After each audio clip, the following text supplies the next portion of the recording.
The ships skim across the surface of the city landscape.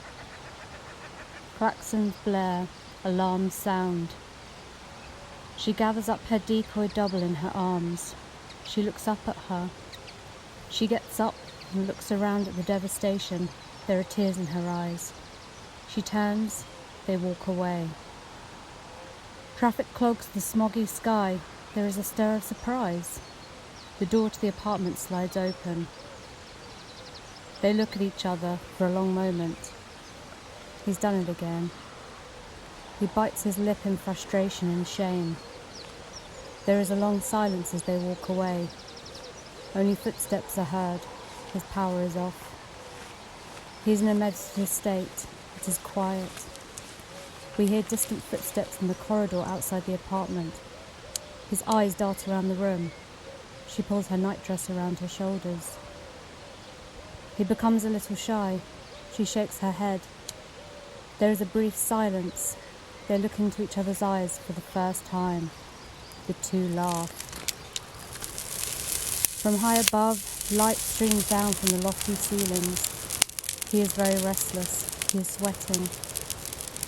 He wakes up with a start, then realizes where he is.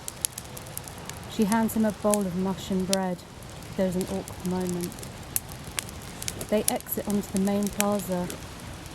The great courtyard stretches out before them, and they see the rose-coloured dome of the palace on the far side. They pick up their gear and start to cross the courtyard. Something is going on here.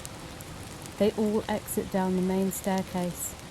The main entrance at the base of the huge temple is bustling with activity. People are passing through the little street. Old men are sunning themselves. Women are gossiping. Kids are playing. She stops, beaming. Everyone sits and starts passing food. They nod.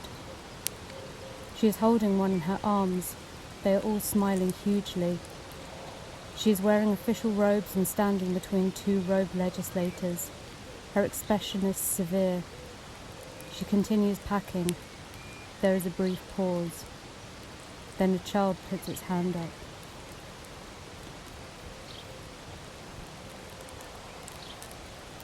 He touches her arm. They look into each other's eyes. He touches her chin. She doesn't resist.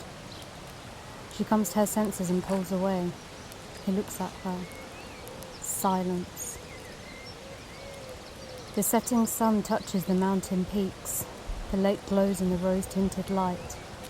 Floating lamps gleam softly like jewels at the lodge. The dessert is some kind of fruit. His eyes are on his plate. She makes room for him. Brief pause. Silence. The logs flame in the hearth. There is silence as they stare at the fire. Silence for a moment. A door slides open. A shaft of brilliant light pierces the swirling rain. The brilliant white light. He has large almond-shaped eyes. The door slides open. The room is bathed in brilliant white light. The whole place is ultra high-tech. Beyond is the shimmering expanse of the lake. Several other lakes stretch to the horizon. The warm air is full of little floating puffballs.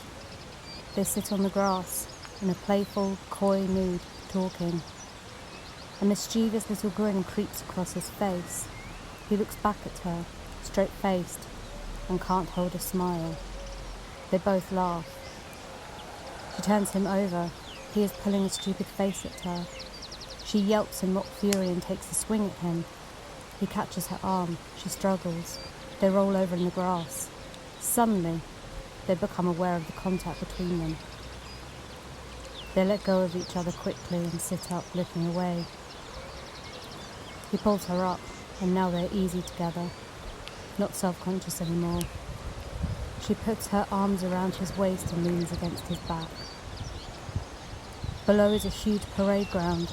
The rain and wind are brutal. They are seated at tables, eating. The door slides closed behind him. The signal is very weak. The image fades in and out. The silent lodge. He mutters to himself. Sweat forms on his forehead. He turns violently. He cries out. She sees he is meditating and turns to go. Brief pause.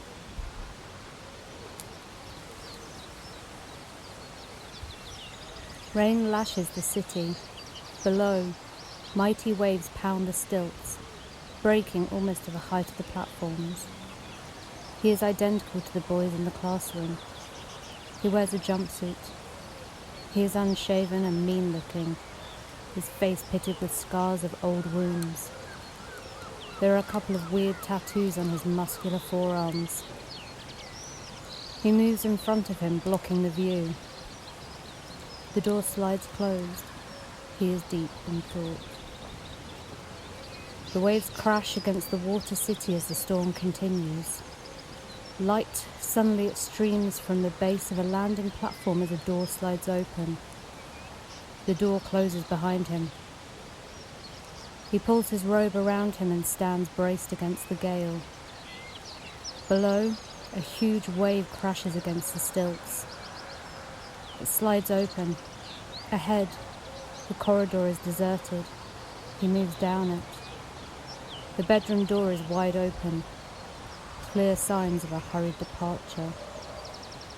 He grabbles desperately for a handhold on the slick surface. It disappears. Lightning flashes. Rain lashes the tower and streams across the surface of the platform to where a hand suddenly clutches at the very edge of the platform. A moment later, another hand grabs hold.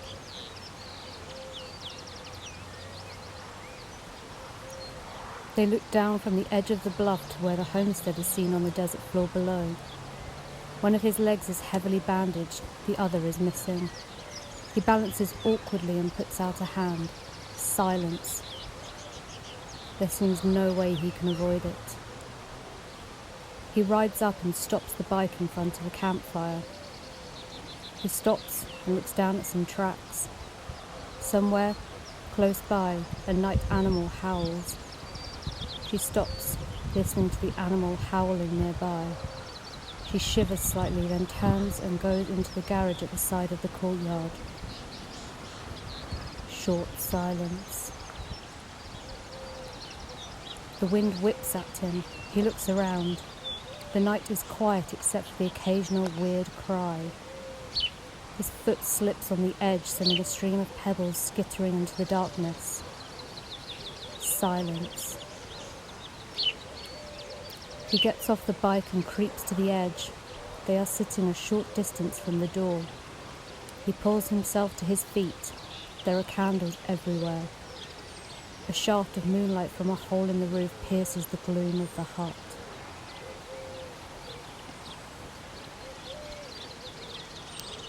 He cuts her free, takes her into his arms and lowers her gently to the ground. Her eyes are closed, her face is blooded. She's been terribly beaten. They are caked with blood. There is silence for a moment. Far below, a flat plain stretches into the distance. He stops, peering into the darkness where strange shapes loom indistinctly. He sees a cluster of great towers like fantastic stalagmites rise from the plain below. The pale light grows. Thin tendrils of smoke rise slowly in the cold, clean air. Somewhere, a dog barks. An old woman comes out of one of the huts. She carries a pail. She swirls it and tosses the dirty water onto the ground. His face is a grim mask. A line of reflecting pools with splashing fountains flanked by statues on each side leads to the main entrance to the awesome building. He is multicoloured in several textures, but he is complete. He forgets formality and hugs her. He grabs her arm.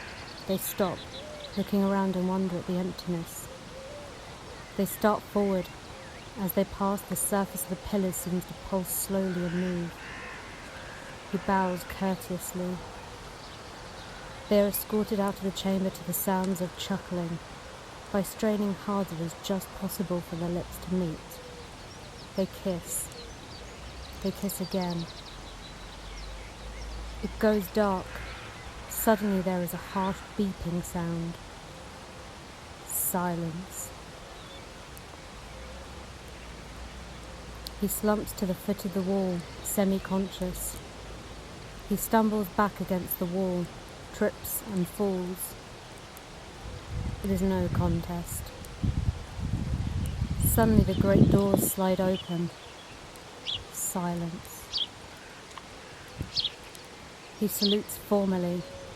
His energy drains. His strokes become feebler, slower. He flies forward. The beautiful temple basks in the red glow of the setting sun. They are standing, looking out through the tall windows of the great plaza below.